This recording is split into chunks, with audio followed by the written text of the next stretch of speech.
안녕하세요. 도달동물병원 김정희입니다. 이번에 발표할 주제는 PRS 바이러스 전파와 전파에 영향을 미치는 요소들입니다. PRS 바이러스는 농장 사이에서 또는 농장 내부에서 바이러스 전파가 일어나게 됩니다. 그래서 먼저 농장 사이의 PRS 바이러스 전파에 대해서 말씀을 드리겠습니다. 크게는 직접 전파와 간접 전파가 있는데요. 직접 전파는 PRS 감염된 돼지에 의한 직접 전파이고요. 앞에 이제 그 다음 슬라이드에서는 이제 간접 전파 사례에 대해서 하나씩 소개를 해드리겠습니다. 먼저 간접 전파 중에 매개체에 의한 간접 전파입니다. 그래서 우리가 이제 모기나 파리 또는 설치류 등과 같은 매개체들, 즉 벡터라고 하는 매개체들에 의해서 PRS 바이러스가 간접 전파가 일어날 수가 있습니다. 일부 논문들에 의하면 이런 매개체들이 한 최소 2.4km 이상까지도 PRS 바이러스를 가지고 이동을 할 수 있다라고 보고를 하고 있습니다. 그 표를 보시면은 이 실험 자료는 모기에 의해서 PRS 바이러스가 전파되는 실험을 진행했던 사례인데요. 보시면 그 도너 돼지들은 이제 PRS 바이러스를 인공 감염시켜서 바이러스를 가지고 있는 돼지입니다. 이 도너 돼지의 피를 빨아먹은 모기가 그 PRS 음성인 돼지를 물었을 때 바이러스가 모기에서 전파되는지에 대한 실험 결과인데요. 보시면은 3번, 4번 돼지에서 항원이 양성이 나왔고, 이 항원을 염기 서열을 분석한 결과 그 도너 돼지와 동일한 상동성을 보이는 PRS 바이러스라는 것을 확인을 했습니다. 그래서 모기를 통해서 PRS 바이러스가 전파될 수 있다는 것을 보여주고 있습니다.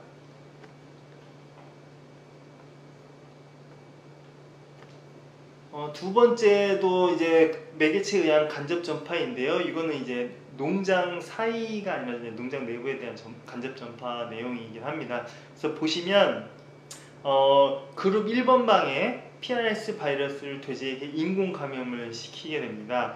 그리고 나서 관리자가 인공 감염이 된 바이러스가 이제 퍼져 있는 그 돈방에 들어갔다가 이제 여러 조치를 하고 나서 다른 음성인 돈방에 이제 들어가는 실험입니다. 그래서 그룹 2방에 들어갈 때는 그룹 1방에 들어갔다가 1방에 들어갈 때 입고 있던 작업복과 장화, 그다음에 이제 손을 세척하지 않고 바로 2번 방으로 들어가서 이제 전파가 되는지를 확인하고요.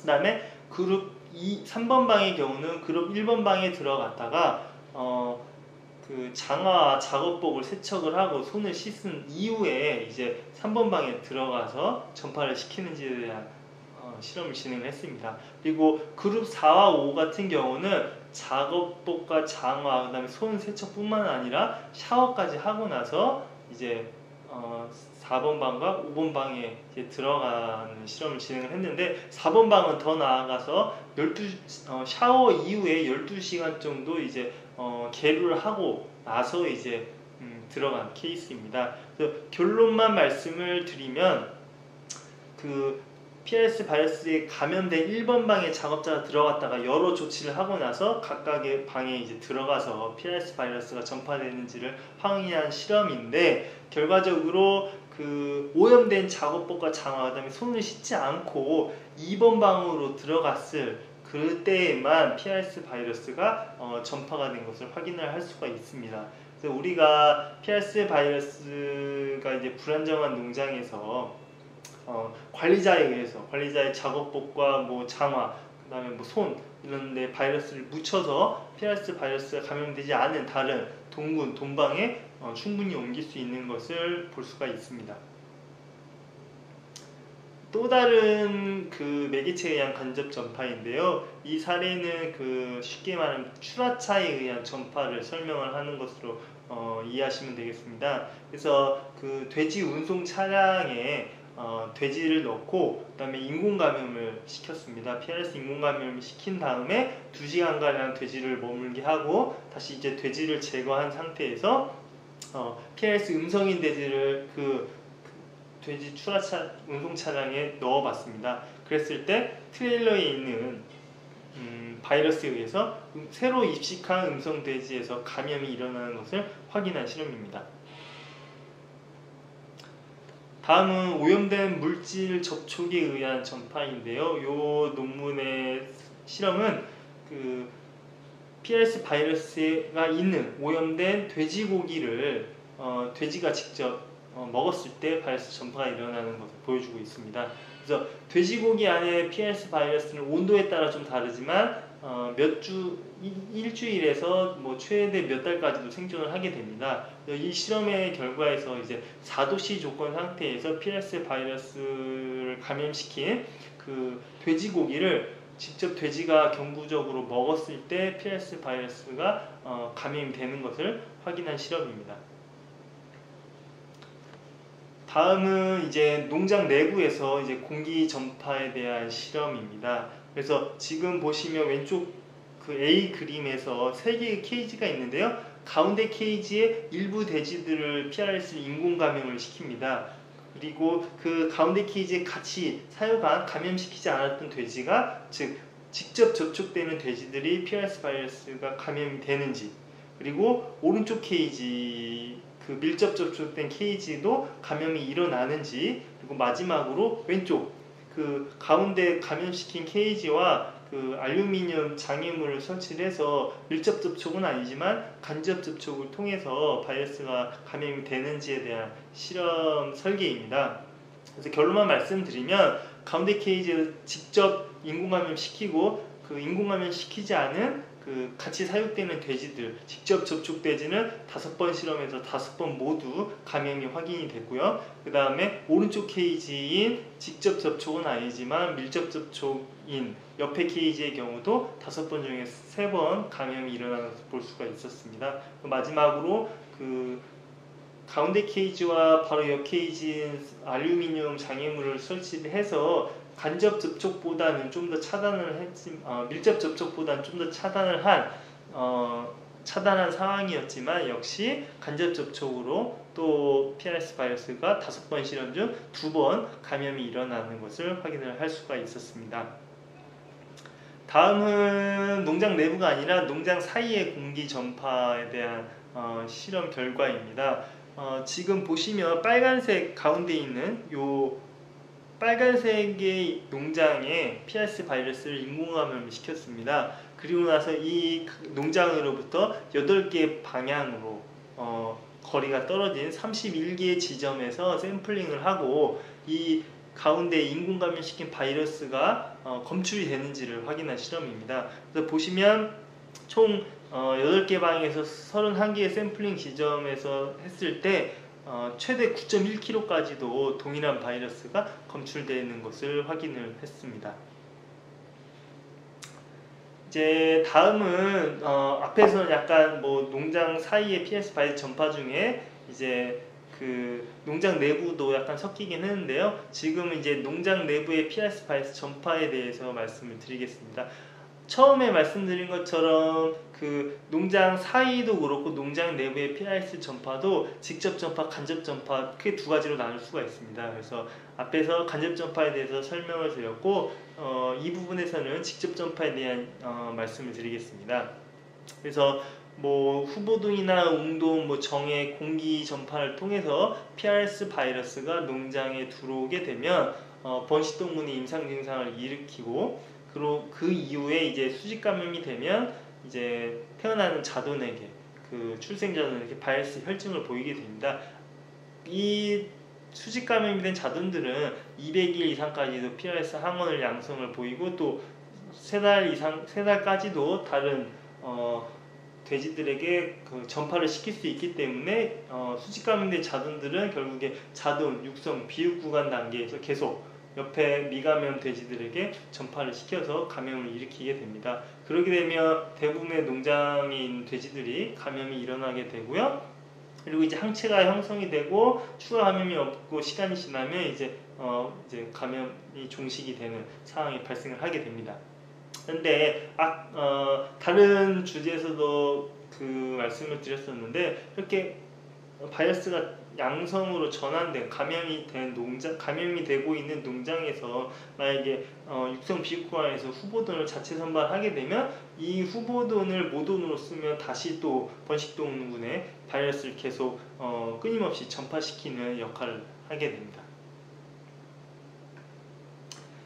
다음은 그 바이러스 배설 경로입니다. 주로 바이러스의 배설은 타액이나 정액을 통해서 일어나고요. 그리고 또 요나 분변, 그 다음에 초유나 모유를 통해서도 바이러스를 배설하기도 합니다. 근데 이제 이 바이러스의 배설 지속 기간은 그 바이러스를 얼마나 뿜어내는지와 그 다음에 바이러스 그 스트레인에 따라서 매우 다양하게 나타나기도 합니다. 다음은 바이러스 감염 경로입니다. 우리가 방금 앞에서는 바이러스를 배설을 하는 경로이고요. 이 배설된 바이러스가 이제 다른 미감염 돼지한테 어떤 경로를 통해서 감염이 되는지, 이 감염 경로에 대해서 말씀을 드리면 주로 이제 구강, 비강, 생식기를 통해서 바이러스에 감염이 됩니다. 그런데 농장에 바이러스가 있다고 해서 무조건 감염되는 것이 아니라 바이러스 감염 경로에 따라서 또는 이제 바이러스의 농도, 바이러스가 얼마나 있냐에 따라서도 감염이 되기도 하고 되지 않을 수도 있습니다. 그래서 보시면 최소 감염 농도를 보시면 경구의 경우에는 10의 5.3승이 필요하고요. 가장 많은 바이러스 농도가 필요한 반면에 이제 비경구 감염일 때는 이제 10의 2.2승, 그 다음에 이제 그 생식기인을 통해서 10의 3.3승의 바이러스 양이 지금 필요하다고 나오고 있습니다. 세 번째로 피랄스 바이러스 전파에 영향을 미치는 요소들이 매우 많이 있는데 그 중에 제가 크게 세 가지, 감염 일령, 병원성, 그 다음에 면역, 이렇게 세 가지 대표적인 것을 보여드리겠습니다. 그래서 감염 일령에 따라서 전파에 영향을 미치는 정도가 다른데요. 보시면 4주령 감염대와 4개월령 감염대, 4주령 어린 일령에 감염된 자손에서 더 많은 바이러스가 관찰되는 것을 볼 수가 있고요. 저병원성과 고병원성을 감염시켰을 때 고병원성이 감염된 개체들에서 더 많은 바이러스가 관찰되는 것을 보여주고 있습니다. 그리고 이제 면역 반응은 PRS 그 감염에 대해서 굉장히 중요한 영향을 미치는 요소 중에 하나입니다. 그래서 이제 그 특히 바이러스에 감염됐던 적이 있는 항체가 있는 개체들이 이후에 만약에 동일한 바이러스에 감염이 되게 되면 충분히 면역적으로 방어를 하고 바이러스가 증식되지 않고 임상 증상이 나타나지가 않습니다. 특히 이제 음성 동군에서 PRS 야외주 바이러스 또 병원성이 강하게 되면 가장 큰 그 임상 증상을 보이면서 경제적으로 큰 피해를 보여주게 됩니다. 그래서 이제 다음 주제에서 이 면역 반응에 대한 것 좀 더 자세히 말씀을 드리겠습니다. 그래서 다섯 번째에서는 PRS 감염 이후의 면역 지속 기간에 대한 내용을 설명을 드리겠습니다. 첫 번째로 동종 PRS 바이러스에 대한 면역 지속 기간입니다. 이거는 이제 임신돈, 후보돈을 대상으로 이제 실험을 한 건데요. 그룹 A의 경우는 PRS 바이러스를 1차로 인공감염을 시켜서 재발이 발생하거나 유산을 일으켜서 결국 최종적으로 분만에 실패하게끔 실험을 설계를 했습니다. 그래서 1차 감염 이후에 143일에서 514일이 지난 이 시점에 다시 교배를 실시를 하고 임신에 성공된 돼지들을 임신 90일령에 다시 처음에 인공감염 시켰었던 바이러스를 똑같이 임신 90일에 감염을 시킨 실험이고요. 그룹 B의 경우는 A와 다르게 그냥 교배하고 임신 90일령에 동일한 바이러스를 1차만 감염시킨 그 사례입니다. 결론적으로 보시면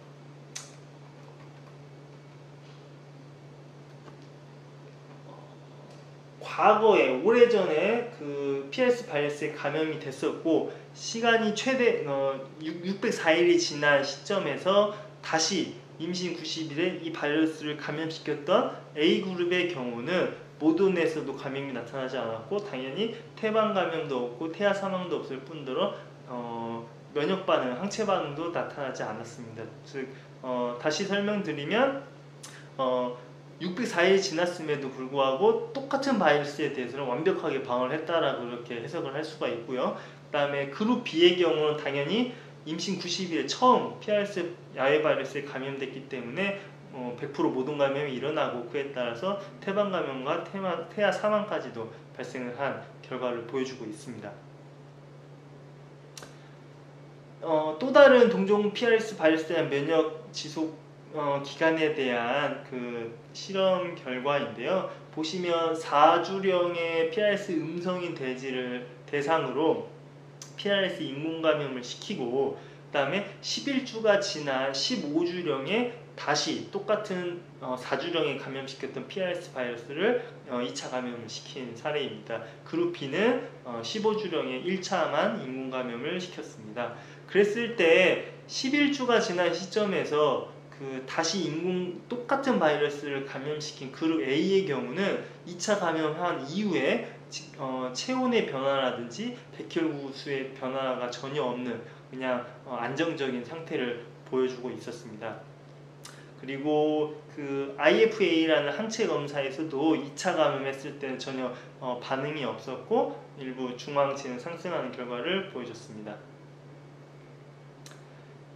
이거는 이제 부검한 2차 감염 이후에 시간이 지나서 이제 부검을 해서 여러 조직들에서 바이러스의 존재 유무를 파악을 해봤는데요. 그룹 A의 경우는 2차 감염 이후에 2차 인공 감염 이후에 모든 실험 조직 샘플들에서 다 바이러스가 분리되지 않은 결과를 보여주고 있습니다. 그래서 앞에서는 임신 후보들을 대상으로 604일까지도 동종 바이러스에 대해서 충분히 방어한다는 결과를 보여드렸고 지금 이 논문에서는 이제 11주 뒤에 11주가 지난 시점에서 인공감염 똑같은 바이러스를 재감염시켜도 바이러스를 방어한다라는 그런 내용을 보여주고 있습니다. 두 번째는 앞에서와 다르게 이제 2종의 PRS 바이러스에 대한 면역 지속 기간입니다. 그래서 보시면 14에서 17일령의 유럽형 자돈에게 이후전에 유럽형 백신을 접종을 했고요. 그 다음에 거의 한 6개월이 된 접종 이후에 6개월 정도 지난 시점에서 북미형 바이러스를 다른 바이러스를 감염을 시킨 케이스입니다. 그래서 앞에서는 같은 바이러스를 똑같이 재감염시켰다면 지금 보여드릴 케이스는 백신을 하고 백신이 아닌 야외주 바이러스를 감염시킨 케이스입니다. 그래서 백신을 하고 6개월 정도 지난 시점에서 인공감염 시켰을 때 백신했던 그룹 1의 경우는 백신을 하지 않고 인공감염된 그룹 2보다 유관적인 폐병변 점수가 훨씬 낮게 나오는 결과를 보여주고 있고요. 그 다음에 부검 당시 폐 조직에서의 PRS 바이러스의 양도 그 미백신 그룹보다 훨씬 낮게 나오는 것을 결과를 보여주고 있습니다. 뿐만 아니라 일당 증차량에서도 미백신보다 백신을 했던 그룹에서 더 높게 나오는 것을 볼 수가 있습니다. 그래서 이제 세 번째는 PRS 야외 바이러스의 감염 또는 백신 접종 이후에 면역 반응에 대한 그 자료를 제가 보여드릴 건데요. 왼쪽의 AB 그래프는 그 야외주 바이러스에 감염시킨 면역 반응이고요. 그 다음에 오른쪽은 이제 백신한 이후에 그 엘라이자 항체 반응과 그 다음에 이제 세포성 면역 반응을 평가한 자료입니다. 보시면 그 왼쪽이나 오른쪽이나 패턴은 거의 유사합니다. 그래서 백신을 하거나 또는 야외 바이러스 감염됐을 때 그 이후의 면역 반응의 패턴은 뭐 일자가 조금씩 다르긴 하지만 유사한 패턴을 보여주고 있습니다. 그래서 그 지금 야외 바이러스에 대한 그 면역 반응에 대해서 한번 살펴보면 A 그래프 그 엘라이자 항체 검사를 봤을 때 야외 감염 이후에 한 3주 정도 지난 시점에 양성 전환이 되고요. 그 다음에 한 12주 정도 됐을 때 항체가 피크에 도달하고 점차 감소해서 이제 한 36주 감염 이후 36주 정도 된 시점에서 한 음성 정도 수치 정도까지 떨어지게 됩니다. 중항체의 경우에는 일반 엘라이자 항체보다 훨씬 늦게 반응을 하고요. 보통 이제 감염되고 여기에서는 한 7주 정도의 이제 증가하기 시작해서 한 12, 13주에 이제 그 방어할 수 있는 충분한 중화항체 수치 정도에 도달하고 그 다음에 한 20주 정도의 최대치에 도달했다가 36주 정도 되면 이제 다시 음성 수준으로 점차 떨어지는 것을 볼 수가 있습니다. 그래서 그냥 단순히 그 엘라이즈 항체 수치나 중화항체 수치, 즉 체액성 면역 반응만 봤을 때는 감염 이후에 또는 백신 하고 나서 얼마나 지속되는지 보시면 거의 한 32에서 36주 정도까지도 이렇게 지속되는 것을 지금 보여주고 있습니다. 그래서 네 번째는 이런 개인적으로 의문을 가지고 있고, 또 많은 농장에서 모던의 PRS 백신을 접종하는 많은 농장에서 보통 뭐 3개월 내지 또는 4개월마다 계속 일괄 백신을 하는 농장에 많이 있습니다. 이제 그 부분에 대해서 한번 관련 자료를 근거로 한번 보여드리겠습니다. 과연 모든에게 반복적으로 계속 PRS 백신을 접종하는 것이 옳은 일인가, 그렇지 않을 수도 있다라는 반대되는 내용에 대한 자료를 하나씩 보여드리겠습니다. 첫 번째는 임신 61일과 그 다음에 분만 후 6일에 계속 모든에게 PRS 백신을 몇 년간 반복 접종했던 농장에서 그 모든들을 대상으로 3가지 백신 실험을 합니다. 그래서 그렇게 반복 접종하는 농장에서 생독 백신, 또 사독, 미백신을 한 결과인데요. 이제 제가 말씀드리고 싶은 건 반복적인 PRS 생독 백신이기 때문에 결과만 그렇게 말씀을 드리면, 기존 농장에서 다시 생독 백신을 접종했을 때 접종 이후에 PRS 엘라이즈 항체 수치와 중화항체 수치도 전혀 증가하지 않은 결과를 보여주고 있습니다. 두 번째 논문은 1.5개월령의 PRS 백신을 접종을 했고요. 그 다음에 3개월 뒤인 4.5개월령에 2차로 다시 PRS 백신을 접종을 했습니다.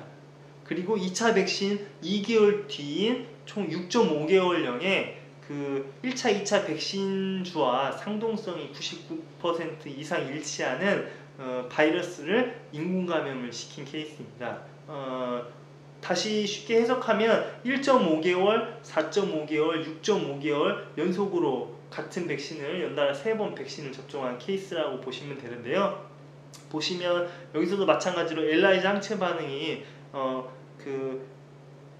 6.5개월 인공감염 이후, 즉 3차 백신 한 이후에 전혀 올라가지 않고 있고, 역시 마찬가지로 중화항체도 전혀 올라가고 있지 않은 앞의 논문과 동일한 결과를 보여주고 있습니다.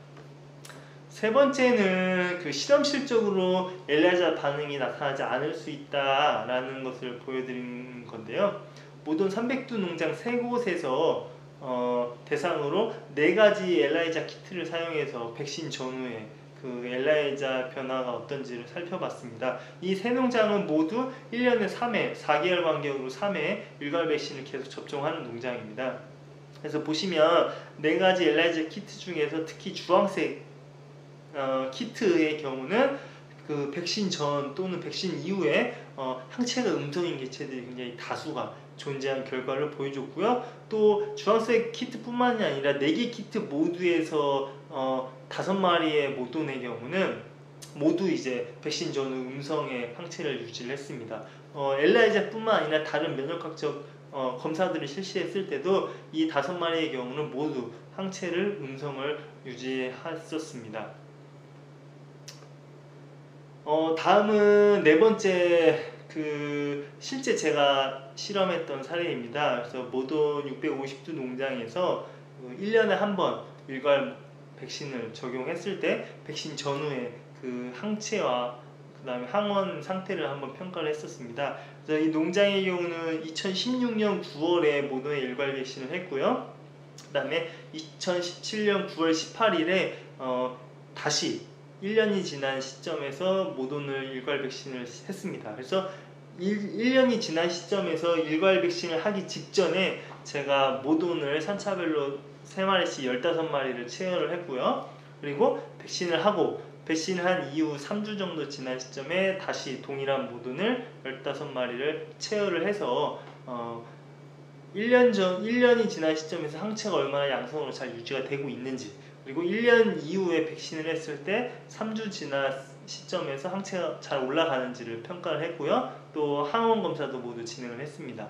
더 나아가서는 분만사에서 못 오는 일부 한 배지는 분만사에서 백신을 했기 때문에 분만사에서 못 오는 백신한 모돈들에서 태어난 자손들이 백신에 의한 수직 감염이 되는지를 파악을 하고 또 모체항체의 수준을 파악하기 위해서 그 해당 모돈의 복당 3두씩 총 45두의 자손들을 추적 2표를 달고 3주, 6주, 9주 추적 체열을 해봤습니다.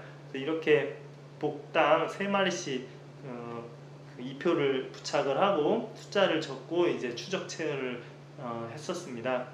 그래서 모돈의 결과만 말씀드리면 그 1년 전에 백신을 하고 1년이 지난 시점에서 다시 백신을 하기 직전에 체열을 했을 때 항체가가 한 평균적으로 15마리 평균 0.95 엘라이자 SP 값을 보였고 83 모돈 한두를 제외하고는 모두 이제 양성 수치에 낮은 양성 수치에 안정적인 수치를 보였습니다. 그리고 이제 백신한 이후에 3주 지난 시점에서는 한 0.85 정도 기존 수치보다 상승하는 걸 볼 수 있었고 백신 전과 백신 이후에 모두에서 항원은 나타나지 않았습니다. 자돈의 경우도 항원은 3주, 6주, 9주령 모두 음성이었고요. 개체별로. 그 다음에 항체의 경우는 3주령에는 모체인 항체 때문에 이제 81% 양성이고 일부 개체는 굉장히 높은 항체 수치를 보였지만 결국에는 시간이 지남에 따라 이제 항체 수치도 음성으로 되고 9주령에 대해서는 모두 음성인 결과를 보여주고 있습니다. 네, 감사합니다.